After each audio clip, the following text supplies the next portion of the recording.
Hello दोस्तों, मेरा नाम है आरती और आप देख रहे हैं मैथ आरती मैम। जैसे कि आपको पता है कि नंबर सिस्टम की सीरीज में मैं आपको डेली बेसिस पर अलग अलग नंबर्स के कॉन्सेप्ट क्लियर कराती हूँ।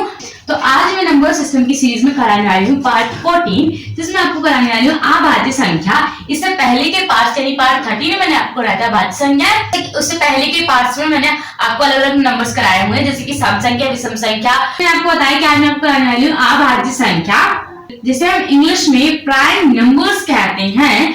परिभाषा बताती हूँ। परिभाषा कह रही है जिन संख्याओं के दो, आपको ध्यान रखना है, दो से अधिक यानी कि ज्यादा गुणनखंड नहीं होते हैं, इसके दो से ज्यादा फैक्टर्स नहीं होंगे।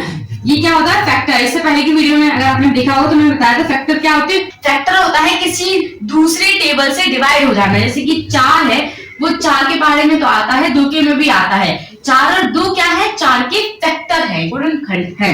अगर वो 2 से ज्यादा नहीं होंगे यानी कि 2 से कम होंगे तो वो सारी संख्याएं आपकी अभाज्य संख्याएं कहलाएंगी।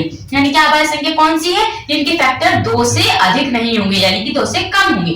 2 से कम होंगे या 2 होंगे पर 2 से ज्यादा नहीं होंगे। जैसे कि एग्जांपल के लिए मैंने 4 लिया था, 4 के सिर्फ 2 ही फैक्टर है, 4 और 2, यानी कि ये अभाज्य संख्या है। ऐसे आपको काउंट करना होता है, ऐसे आपको ढूंढना पड़ता है, ऐसे आपको पहचानना पड़ता है कि कौन संख्या अभाज्य है या नहीं है। जैसे कि आप मान लीजिए मैंने लिया है 7 केवल 7 का ही है, इसलिए ये भी अभाज्य।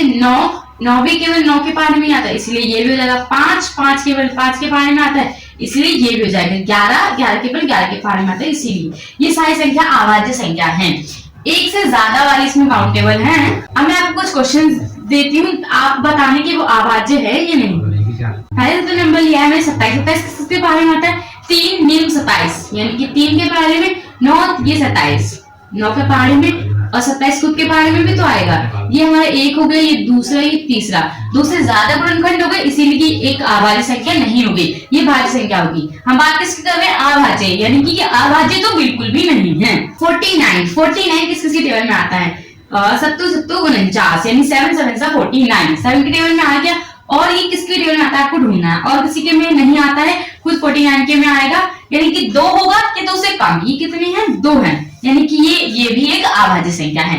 23 देखेंगे, 23 किसी के भी टेबल में नहीं आता है, खुद के ही टेबल में आता है, इसका फैक्टर केवल 1 बना, यानी कि ये भी अभाज्य। 22 यानी कि 11 के पहाड़े में आएगा, 22 के में आएगा, और 2 से भी ये डिवाइडेबल है, यानी कि 22 का 2 का भी पहाड़ा है। आप कहेंगे कि 2 के पहाड़े में 22 नहीं आता है, अगर हम 2 को 11 से गुना करेंगे तो भी 22 आता है, यानी कि 2 से भी भाग हो जाएगा, इसीलिए 2 का भी फैक्टर बन जाता है। इसलिए इसके 3 फैक्टर है, यानी कि एक अभाज्य संख्या नहीं होगी। अब मैं आपको 2 क्वेश्चंस दूंगी, जिसका आंसर आपको कमेंट बॉक्स में कमेंट करना है, ताकि आपको ये समझ में आ जाए कि आपको समझ में आ गया है।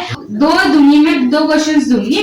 पहला है 56, दूसरा है 78। आप जैसे कि मैं आपको बताया कि पहले आपको क्या करना है, पहले आपको फैक्टर निकालने हैं, फिर आपको उसके फैक्टर गिनने हैं। अगर वो 2 से कम है या 2 है तो वो एक अभाज्य संख्या होगी। उम्मीद है आपको ये वीडियो समझ में आई होगी। अगर आपको ये वीडियो समझ में आई है तो इस वीडियो को लाइक करें, शेयर करें, और हमारे यूट्यूब चैनल को सब्सक्राइब करना बिल्कुल भी ना भूलें, ताकि इसी तरह की और भी मैथ से रिलेटेड वीडियो आप तक आसानी से पहुंचती रहे।